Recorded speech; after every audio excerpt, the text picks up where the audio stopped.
Welcome back, everybody. We are now live on the air. This is at the Research Desk, or let's retitled it TalkLive on Cyborg Alpha TV.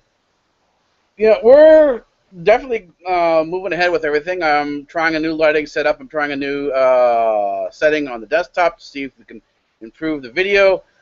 We'll see how things go with audio as well. I've been doing certain things to sort of try to fix up the audio. Unfortunately, I'm still in a position where I'm using the Hangout quick broadcast mode. I'm not doing anything fancy or custom because I need to sort of figure out how to do this. I have to sort of figure out how to do this on Linux. I'm doing this all on a Linux platform. I'm not doing any compromises the way other Linux broadcasters may be compromising to do live show. I don't have any Windows here. I don't have any Mac. This is all Linux. So this is all open source. This is all everything I've hollowed together.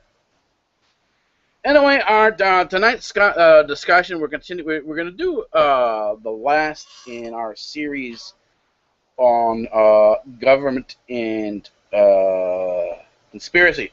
And it's not necessarily as last in the sense that we're going to stop doing that for a bit. And it's because, as I said before, that I'm not here to focus on the conspiracies themselves. I'm here to look at the anatomy, how these conspiracies form, what's going on in terms of their mechanism, and then sort of trying to figure out from there on out how it fits into the rest of the research. And as I said before, we're going outside the box. We're not taking the standard path or anything like that. And so that means that we're going to have a bit of extra research to do. Normally, most broadcasts are aimed at a general audience of, let's say, high school. It's aimed at academically at that level. The language isn't going to be more complex. Just what happens is the level of research. If you really do want to get involved, if you want to follow along, you're going to have to do some reading. You're going to have to do some sort of investigation on your own. If you sort of want to test out what I'm saying is true or not. And I encourage you to do that. I encourage people to test out what I'm saying, whether what I'm saying or not is true, whether I've made mistakes or, however you feel about that. About this, I invite you sort of, to pick up this challenge. And then picking up the challenge means that you're going to have to do some research. You're going to have to do some work. And I know this is necessarily for a lot of people, that's not necessarily something that's fun, but for me, I've been doing this type of research now for 25 years. I started off in astrophysics, and I will be showing you how it connects to astrophysics, because that's actually what we're going to be doing tomorrow. Tonight we're going to be looking at something that's never talked about in conspiracy and when you talk about government. So we're going to talk about the actual mechanism of espionage, and black ops, and this is particularly using assets and blind assets. This will sort of lead us into how groups of particular interest, or let's say special interest groups, sort of spread or disseminate their views and ideas in either a overt and seen manner or in a covert and unseen manner. And so the assets are your overt efforts. Your assets know that they're connected to this particular effort, and the blind assets don't. And this is sort of how they get along with these things. And tomorrow we'll be sort of leaving this field of government and conspiracy, sort of, to a certain degree, because we're going to take a different aspect of it, and we're going to go back down to my original roots, which is astrophysics. We're going to take a look at some issues in particle physics, and particularly in quantum mechanics, quantum field theory. We'll talk about we're going to talk a little bit about the Higgs boson and particle physics. We're going to get into a little bit about that. And the reason being is that there are certain things there that are popping up as the research is moving forward that now raises the question, is atheism dead? Atheism makes its claim on science. It says that it is a claim based on scientific evidence, scientific truth. And if the scientific truth now changes so that we are no longer in a deterministic world, In other words, a world of finite laws and rules, law and order and structure. And we are now in a probabilistic world. Well, what does that state for atheism? Because atheism was based on this absolute finite statement from science that said that God didn't exist. Everything in the universe is explainable. That there is a reasonable and rational explanation to everything. And all of a sudden now, quantum physics comes up and says, no, there isn't. And this has actually been proved with the atomic bomb. This has been proved with a lot of electronics today, where there are a lot of fuzzy edges. Things work, but there's a lot of fuzzy edges to the thing. A lot of fuzzy edges that aren't explained, and there's a lot more research to be done. We haven't reached the end of our knowledge, of our trek in knowledge. And matter of fact, we haven't come close. I mean, the 1995 was really the emergence of the string theory, and its particular its its latest form. String theory really popped up in 1985.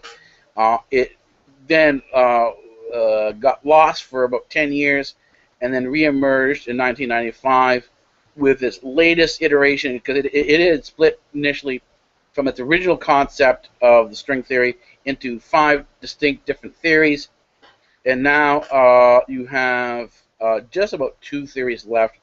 One predominant one is called M theory, and it, instead of having 10 dimensions to the universe, it now has 11 dimensions to the universe, all sort of sitting parallel to one another, and these dimensions can be as close as 1 inch away, or they can even be overlapping.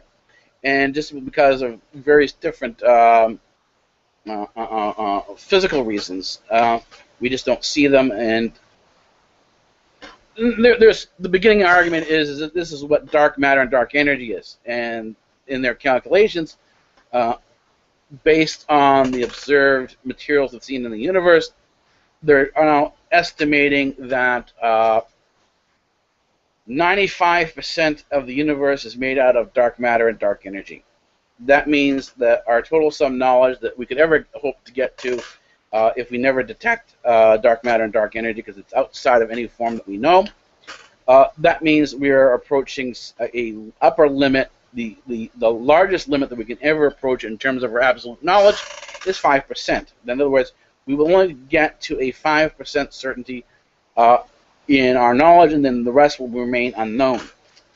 And this is what I was saying, sort of how quantum physics brings up this whole concept of infinite knowledge, that knowledge itself is an asymptotic curve.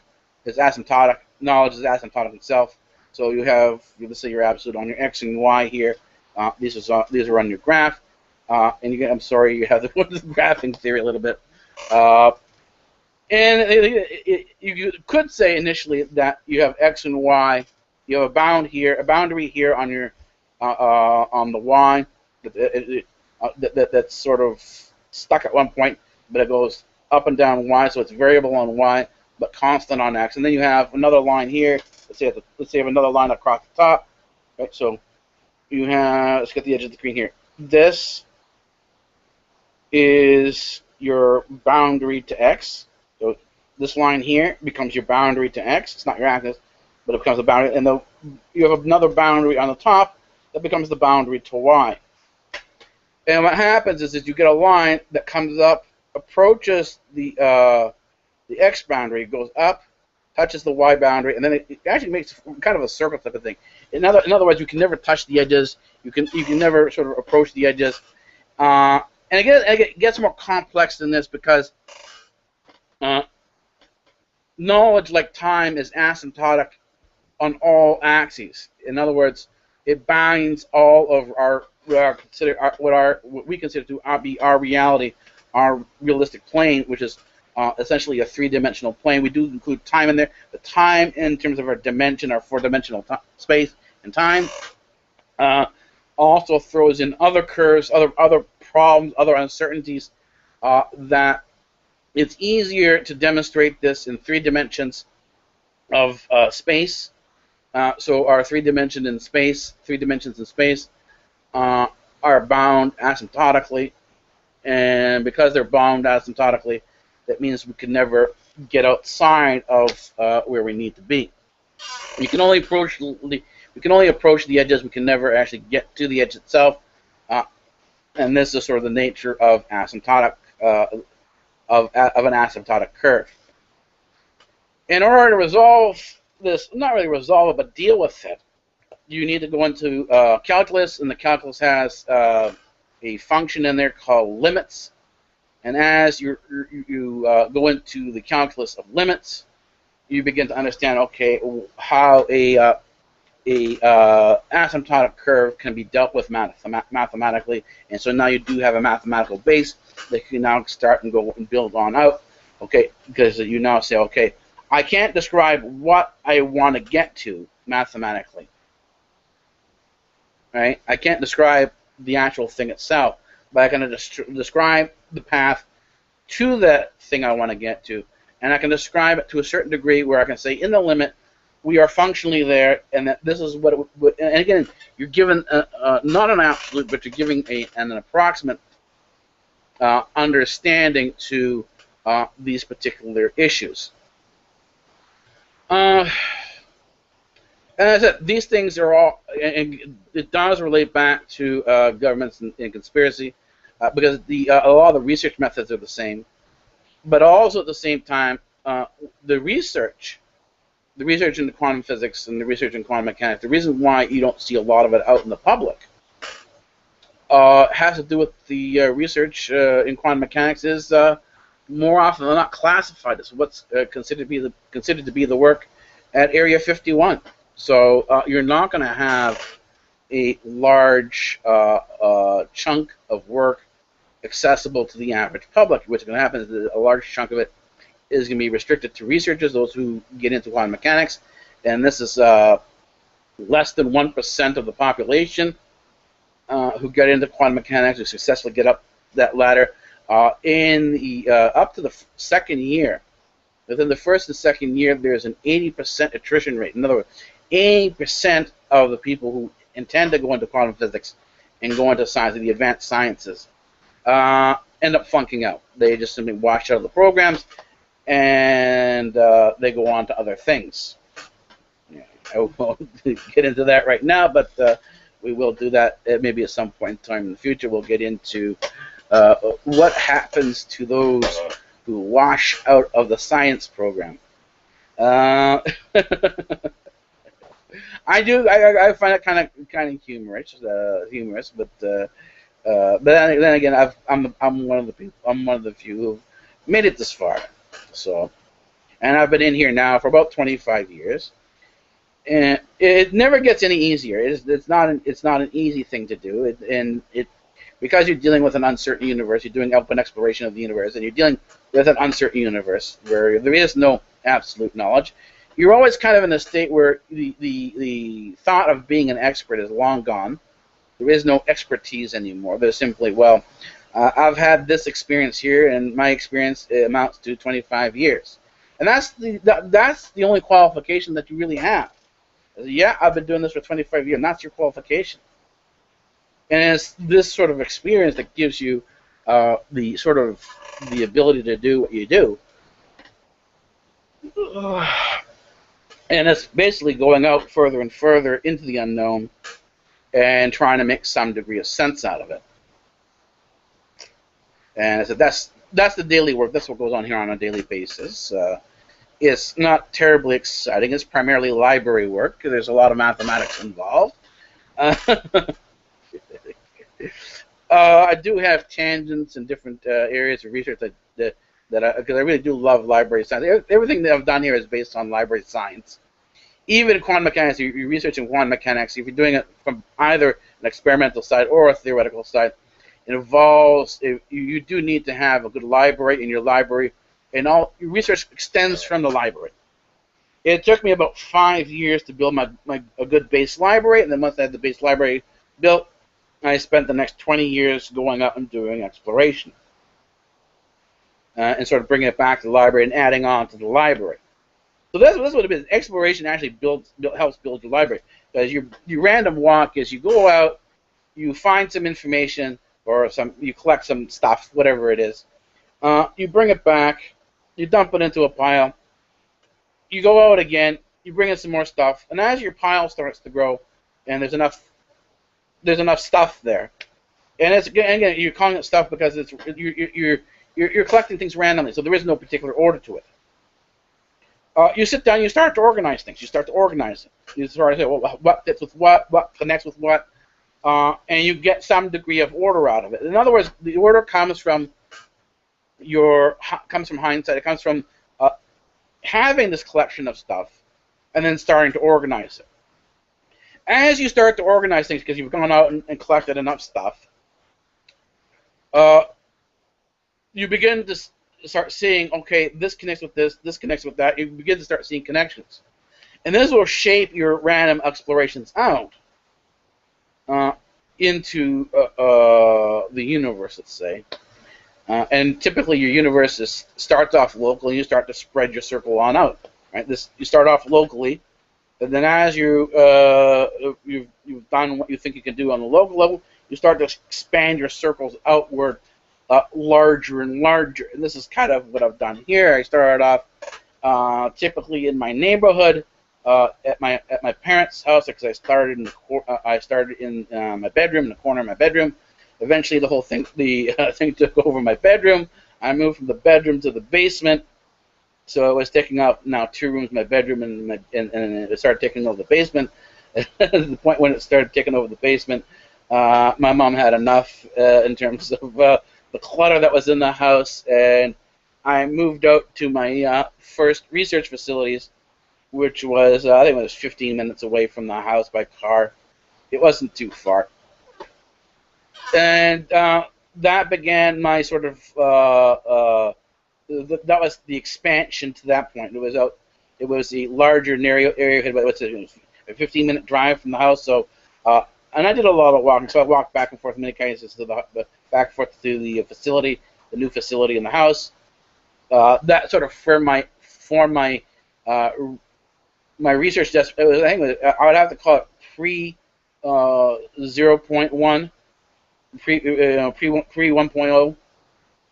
It was still very much in the infant stage, the research desk.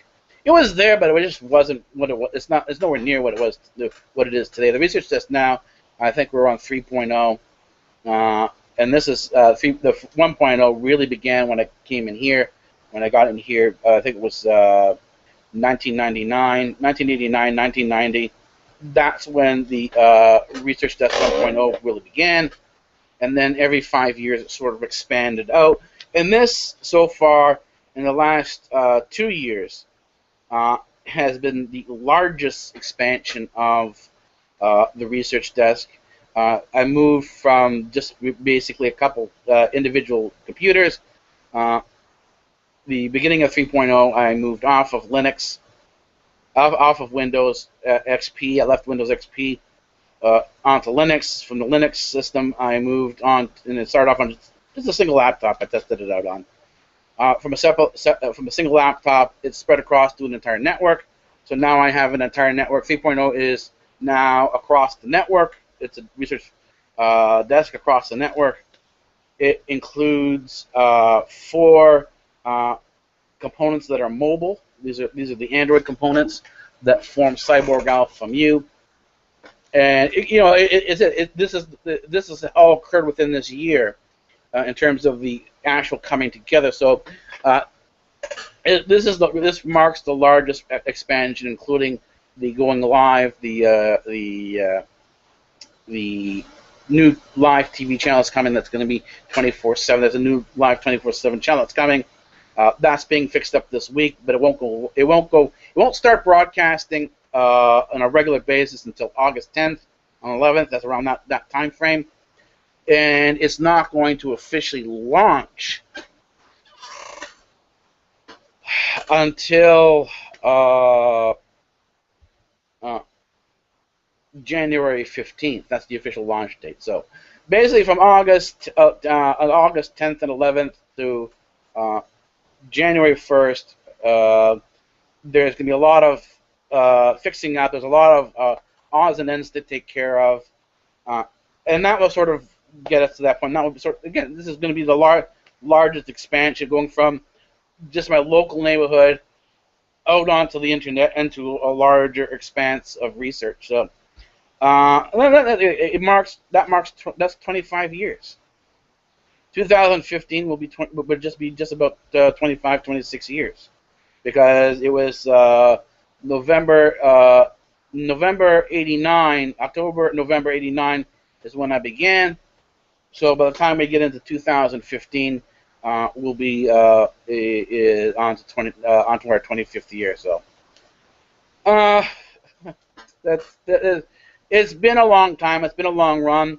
It's also been very unusual. And if you like this type of research, if you like open-ended exploration, then it's a lot of fun as well. So although there have been difficult times and there's a lot of uncertainty, it wasn't necessarily a bad thing. It wasn't necessarily something that I regret doing. So that being said, this is the length of time you can expect for research to evolve. It's not something that happens overnight.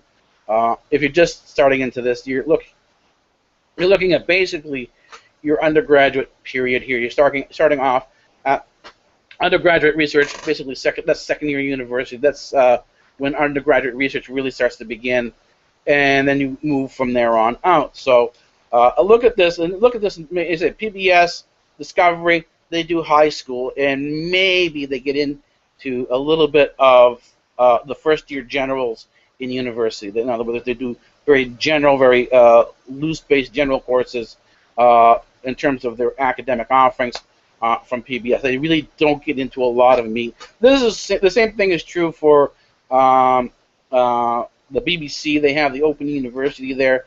A large chunk of their courses there are really kind of soft. They're nothing really heavy. They would comprise basically a first or second year generalized course. And I mean generalized course, I mean it's not a lot of different topics, but in one course. But the depth to which they treat the subjects is very shallow. They don't really go into a lot of the critical components of things, if you will. And not such what we're going to do here is we're taking off from PBS, we're taking off from BBC OpenCourseWare, and we're bringing the next level. We're bringing the open research. We're bringing the beginnings of undergraduate research into this sort of general environment. And I said, we are kind of breaking ground, but it's that's sometimes what needs to be done. So, and it's not that there's no one out there doing this in terms of MIT has their courseware out there. Stanford University has their courseware out there. They have they have good colloquiums out there about, or I should say colloquia about the various different research that's going on. So you can do the colloquial circuit and sort of watch all the researchers rather than going to the university where you normally would have to go to a yearly colloquia. They would have a series of lectures about different researchers would come in and talk about the work they're doing. Now, this can all be done through the internet. You just sort of sit here, you put on YouTube, and you put it on your TV, and you sit back and you watch the colloquia. They're typically between an hour and 45 minutes, and they're on the topic of whatever the researcher is doing. In this case, the ones I've been watching on are on particle physics, they're on Higgs boson, they're on quantum field theory, and this is sort of the thing that we're going to talk about tomorrow. And we're not going to get into it heavily. We're going to get into just sort of the general implications of things. And again, because the research has to be done outside of this. This is sort of our discussion of the research. It's more generalized. It's not, again, very specific just yet. We are going to do things more specific, but that's later on in the year.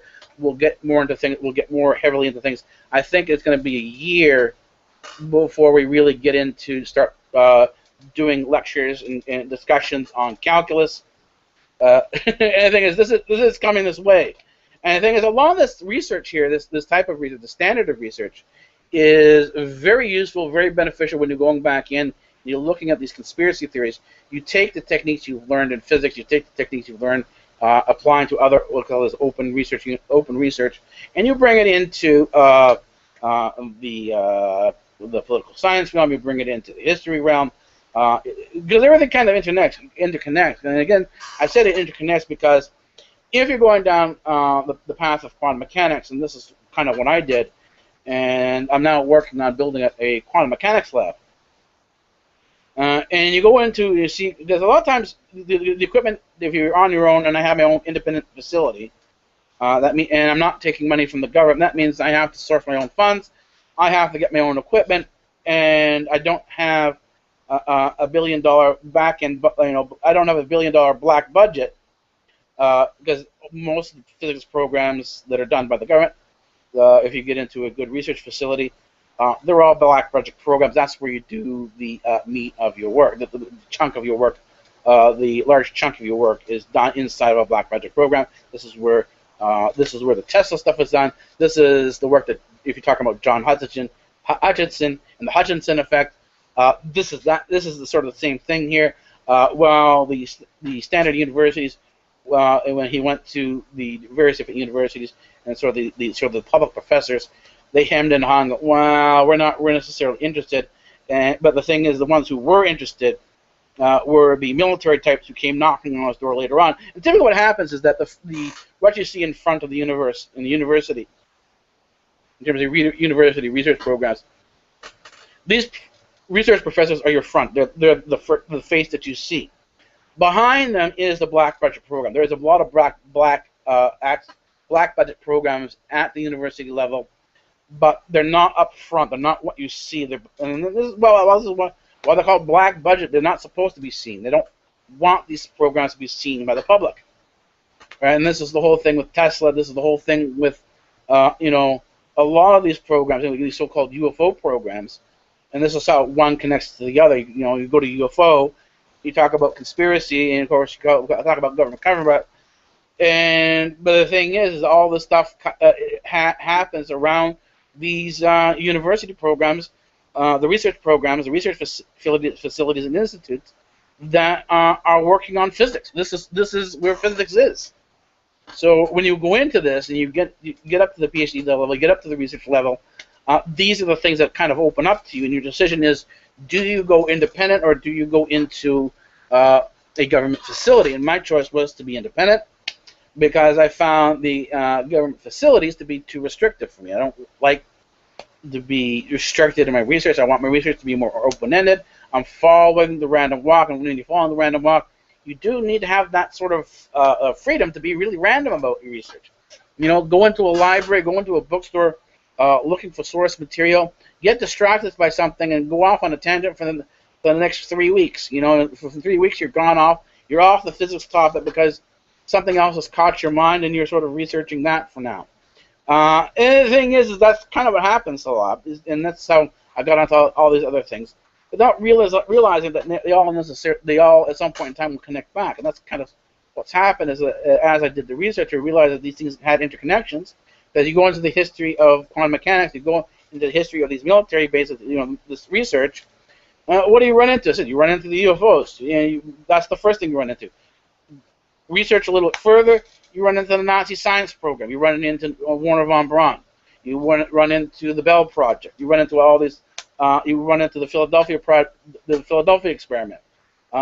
These are all these sort of black budget programs that no one really knew about. There's a lot of conspiracy and a lot of mystery surrounding these things. And as you go further back into these things, you look at these projects. You look at again.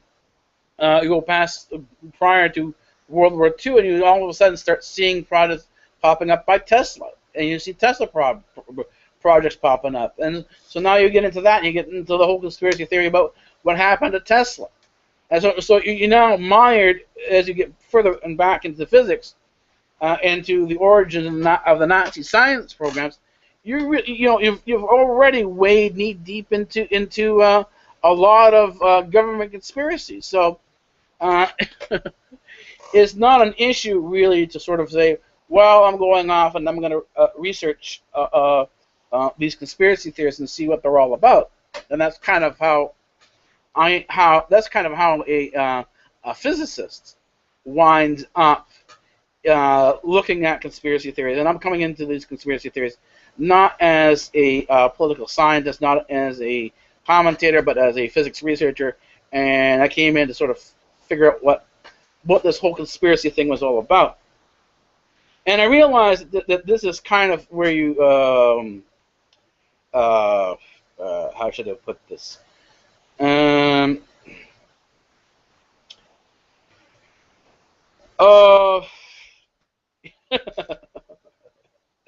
I gotta think of the way I gotta think of the way to phrase this, right? Well, things for me they're standard. That the things are never as they appear. You look at something, you're initially walking in, you have one general appearance, you have one different general impression of how things initially appear. Then as you start looking around and start fiddling around with things, then you have a sort of a second thought, a second opinion that, hey, this is not what it initially looked like, this is something different, the mechanism is something different. And as you start going in and start working with it a little bit more and more, you start getting to know the meat of things, and, well, things change from there on out. I'm going to take a 2-minute break. I'm just going to put on a screen that we take a look at, and I'll be right back. I'm not actually going anywhere, and so I'll be right back in just a few minutes. I'm just going to change the screen. Let's go to screen share, and we'll just do this for now.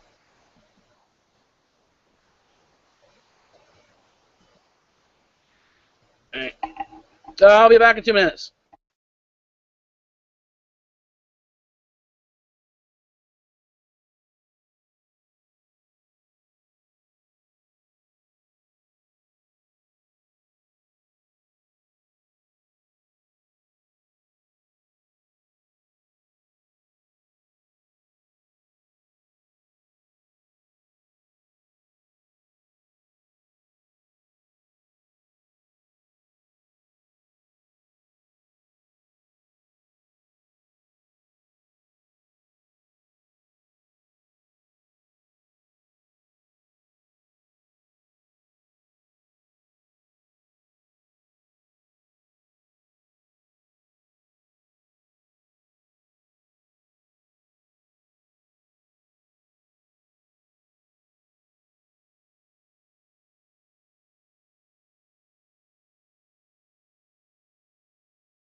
Alrighty, we're back again. We're back. So we had a few seconds here for a bit, where I had a few minutes where I had to go out and do something. Let me just fix this up a little bit more.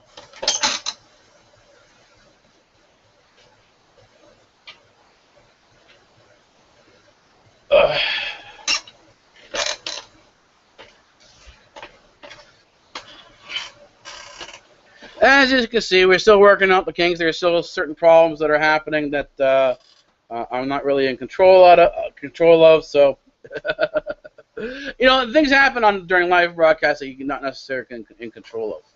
As I said before, where we're talking about, we left off in sort of general impressions of going into areas that are brand new. And as I said, first impressions are not always what they are. It's really there. First impressions are just that, they're first impressions, and in many cases they require further investigation or further experience.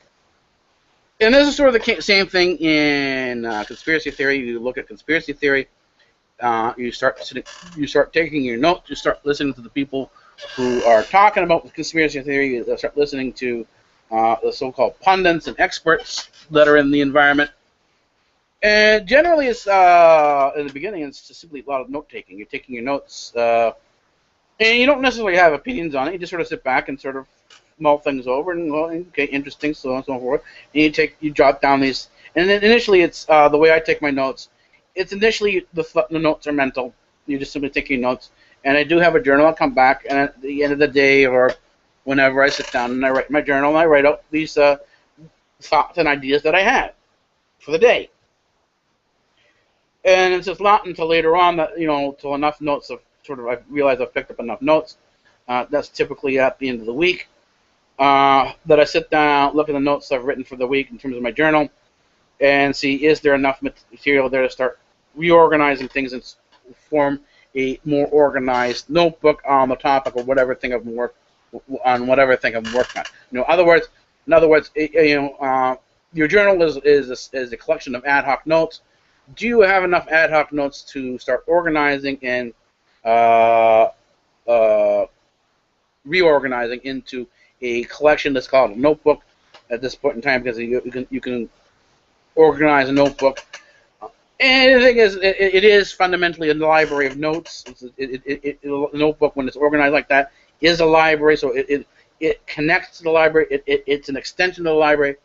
It's, in many cases, an expansion of the library. As your knowledge grows, as the experience grows, these notes provide a way for you to expand your library, which is a collection of things. A library is simply a collection of organized things. That's all it is.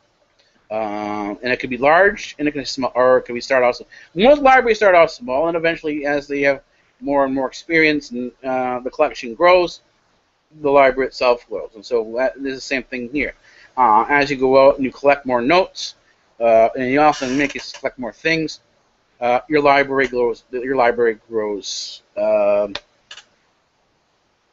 in tandem. So, where does that leave us now with the black budget programs, government conspiracy, and, as I said, talking about assets and blind assets?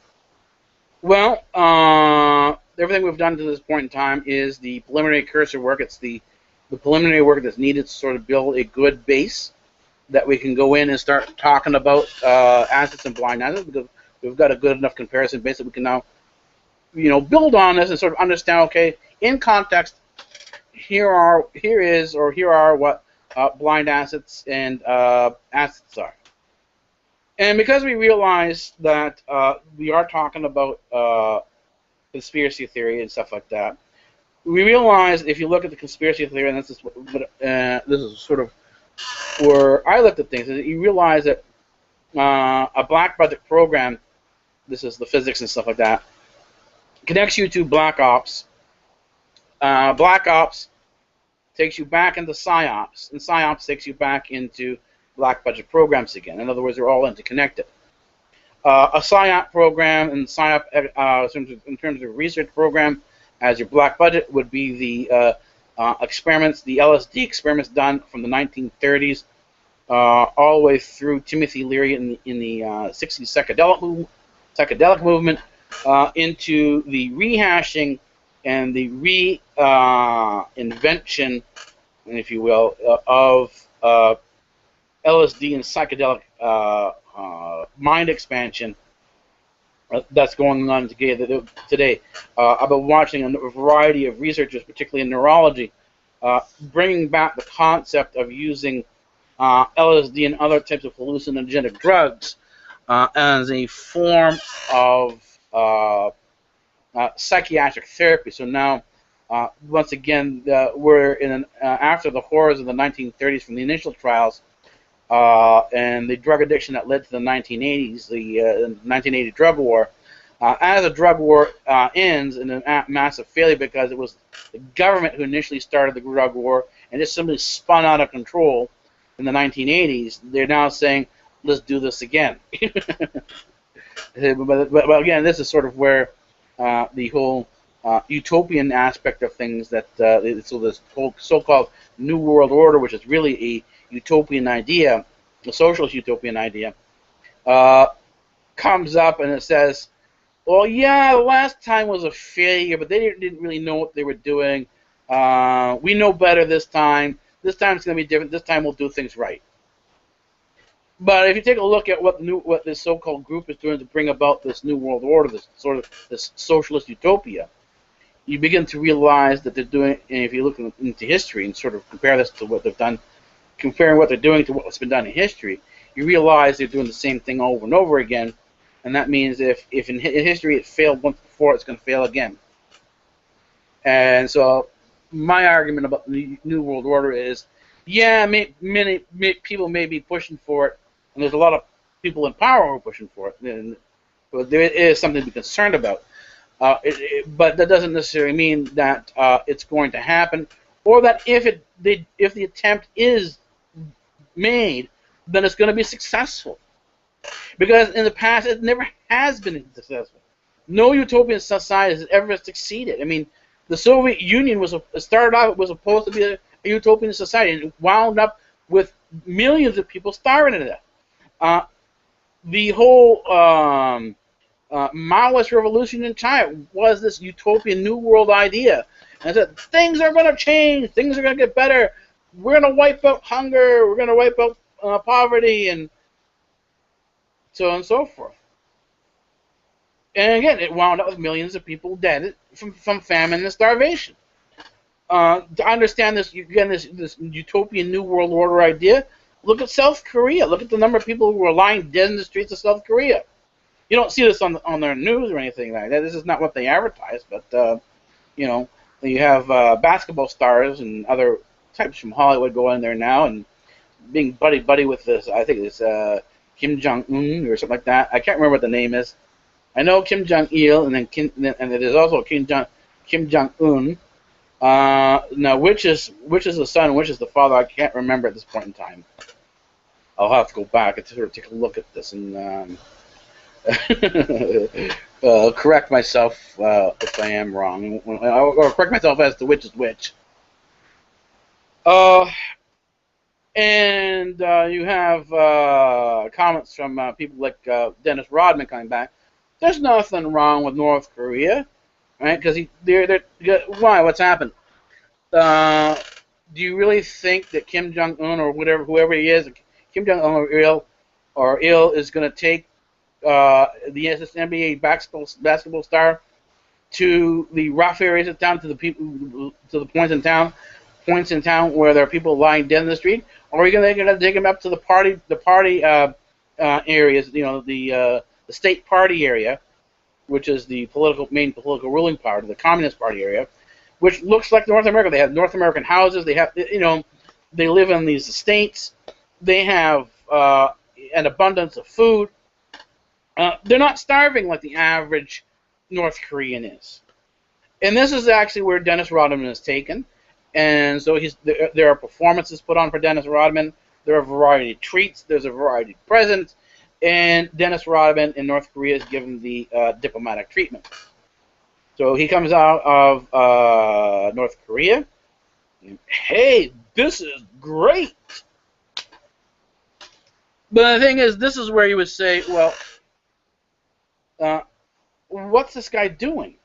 Doesn't he realize? And the thing is, if you look at the education that Dennis Rodman has actually had, you can understand how Dennis Rodman can actually look at this stuff and say, this is real.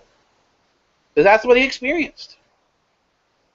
And this is actually the definition of a blind acid. So North Korea needs some good PR. They need someone to go back to the United States and say, hey, this guy, North Korea, isn't so bad. What you're hearing in the media about North Korea, all these dead bodies in the street, you know, that's not the reality here. Here's the reality. In other words, they're trying to shift the focus away from the dead bodies. And Dennis Rodman doesn't know that this is what he's doing. This is simply, you know, what he's experienced. And this is the definition of a blind asset. A blind asset is the ability to take people who don't know things, give them an impression, and let them go out on their own back with their impression saying, well, you know what? Everything I've been told about this whole situation in North Korea, I didn't experience this. There must be something wrong here. It can't be all bad in North Korea. And of course, this is something that Dennis Rodman sincerely believes. Of course, he's made some faux pas and some statements where he's insulted some groups, and so what happens after that? Well, I've been drinking rather heavily. It's time for me to go to rehab, right? If you're in the public eye and you've done something wrong in terms of a PR thing, you don't blame yourself and say, well, you know what, maybe I've made a mistake. The way you deal with it is, oh, you know what, I have a drinking problem. I'm going to go to rehab, and I'll take care of it there. And that's your sort of out for things. If you're in PR, public line, the standard rule right now is never admit you're wrong. Find another excuse to weasel your way out of it. And they don't view this as weaseling their way out of it, but this is kind of what's actually happening. They're weaseling their way out of it, and well, you go from there on out. And so that's what a blind asset is. An asset is a person, we're talking about black ops and stuff like that, and talking about shifting people's mind. This is how special interest groups begin to start forming these conspiracies. And the conspiracies, if you look at them carefully, are not homogeneous. They're not a monolithic conspiracy, but rather they're a collection of common interests amongst various different interest groups. And I just explained right now, this is our last example, we looked at what a blind asset is. An asset is a person who is fully aware of what's going on, supports the particular interest group, and sees a benefit in an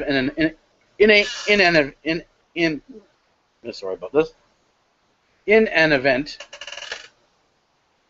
that he's willing to participate in things that may not be so savory, because he believes his endpoint will justify whatever means he uses to achieve it. In other words, this is the ends justifies the means.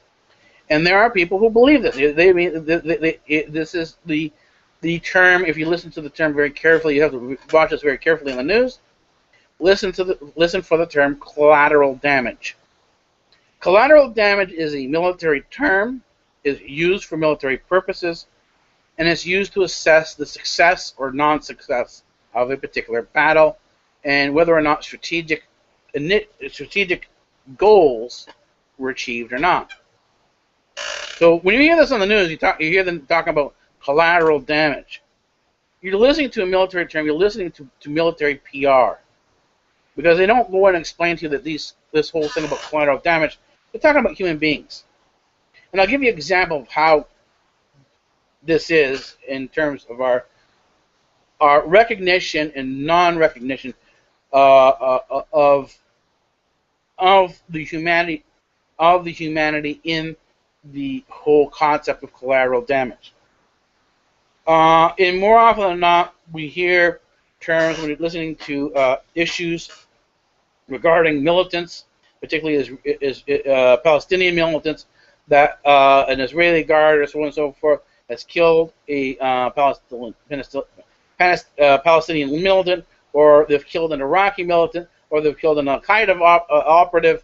Again, they give you a lot of these very vague and generalized terms.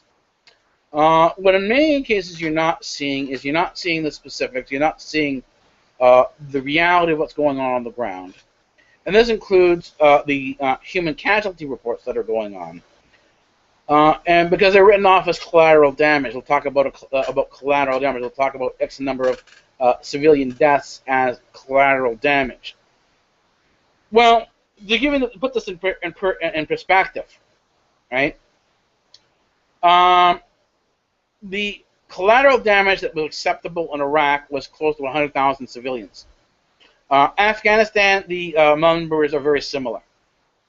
So basically, a collateral damage of about 100,000 civilians is okay. It's militarily acceptable. And so this is now, it gives you, this is a reference point that I'm going to give you here now. This is a reference point because we're going to use this.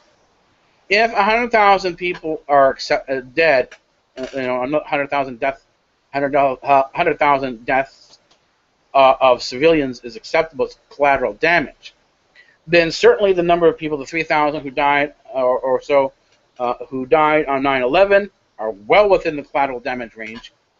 The number of people who died during the Boston bombings are well within the collateral damage range. They're not significant, militarily, but where are they significant? They're significant to move the American public into war. In other words, this is your component. These are your components for false flag operations. So if you're talking about false flag operations, you're talking about how you achieve a false flag operation. You need to look at assets. You need to look at blind assets, and then you need to look at your what the definition is for collateral damage. And again, the collateral damage is the acceptable amount of civilian deaths to justify the endpoint, where in this typically a military endpoint, that have you achieved your military or strategic goal? Has it been accomplished reasonably?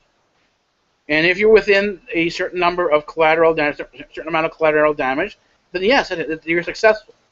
And a false flag takes this into account, and you realize that 9/11 and both 9/11 and the Boston bombings were well within this whole view of collateral damage, and so therefore, as a false flag operation, if it was a false flag, making the argument for a false flag operation, you are certainly well within your strategic objectives. You're there. You have what you want, and the collateral damage is not sufficiently high, and compared to what you have in Iraq and your other standards, so that you're all right. You're in a good, military speaking, a good position, because you can now take this event, you can take the emotion surrounding the event, and now this becomes a political motive. This becomes your political fuel to start driving the narrative in the mainstream media, whether you have blind assets in mainstream media or not. Assets are blind. Whether they're blind or not, assets are assets, whether they're blind or not. Blind assets need to be manipulated with a hidden hand. Assets don't need to be manipulated by a hidden hand, because they're fully aware of what's going on, and they're willing to participate. They're willing to be partners with you, and that's why they are an asset and not a blind asset. A blind asset would not normally work with you. They would not normally help you out. They don't agree with your objectives.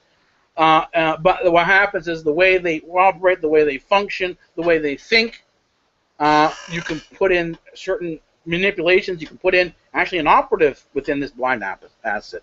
You can put in a handler for a blind asset, and as the asset begins to manipulate the blind asset, you can get the blind asset to do whatever you want it to. And the blind asset can be a person. And again, it's the same thing for an asset too. The asset or blind asset can be a person, or it can be an organization. And this would include a special interest group. And the special interest group can either be foreign or domestic. In some cases, because you do have blind assets within certain organizations, and you have known assets within certain organizations, you can have a known foreign asset, known foreign special interest group embedded inside a domestic group, turning that domestic interest group into a blind asset. And that's how a lot of you wonder how these wars, how the United States end up going to war in Iraq, how they end up going to war all over the place. And you see these so-called rebel councils that are elected, and they're paraded around Europe and eventually to the United States to say, look, these are the real people these are the real representatives of the people in Syria. These are the real representatives of the people. They come up with this rhetoric that these are the real people, and that the people who are in power need to be overthrown.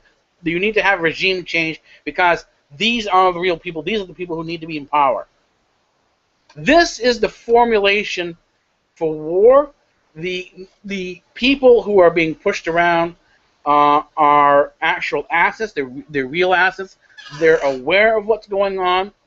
The people who, particularly in the media and other groups who are pushing this, there are a lot of people in the media and groups, in other domestic groups, are blind assets. They're not aware of what's necessarily going on, because they are human rights organizations who are reporting on these human rights violations. And the thing is, they don't consider that when a human rights abuse occurs, that the person in the uniform does not necessarily have to be from an Army unit. Let's say you have an Army unit, you identify your Army unit because of the clothing. You say, oh, yeah, that Army unit did this human atrocity over there, and and you could go off and say, okay, let's get justice, and let's go after this Army unit and say, this is what they did. Well, it's very well known in Black Ops circles, very well known in espionage circles that, and this is true for military strategy, that you can put on somebody else's uniform, dress your guys up as the enemy, go in, create an atrocity, and this is done in the Ukraine as well, create an atrocity and create the issue that will push a population to war. In other words, what you're looking at in terms of CIA, in terms of your operative work, you're looking at creating the issue that will then start the war. And that's sort of where blind assets and assets come in.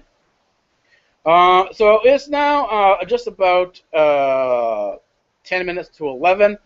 I should say 5 minutes later. It's 22 hours and 55 minutes into the day. We've done this show for about an hour and 55 minutes. So we've done our first segment. I said this show is done in 3 segments live. It's first done on YouTube. Then we move over to YouNow. Then from YouNow we move over We move over to Twitcasting. It's in the chat thing there. It's already been posted. It's in the description as well. If you want to follow links, if you've missed us, you come into us, you find the show is over, and it's still within. If it's before 1 o'clock in the morning, look down below in the descriptions, and you'll find the information as to where we are. And usually we're done on Twitcasting by 1:30, 2 o'clock in the morning. It depends on how many people pop up on Twitcasting and YouNow. That will determine whether or not we go longer or later. Usually it's till 1 o'clock in the morning, but if we have a lot of people and we're having a good discussion, we'll go to about 2 o'clock. We'll add an extra hour and we'll go to 2 o'clock in the morning. Anyways, our time is now up. I'll take the next 5 minutes to get something to drink, get things set up over there, and move over to YouNow for the second half of this discussion. I should say the second part of the discussion, because there are 3 parts.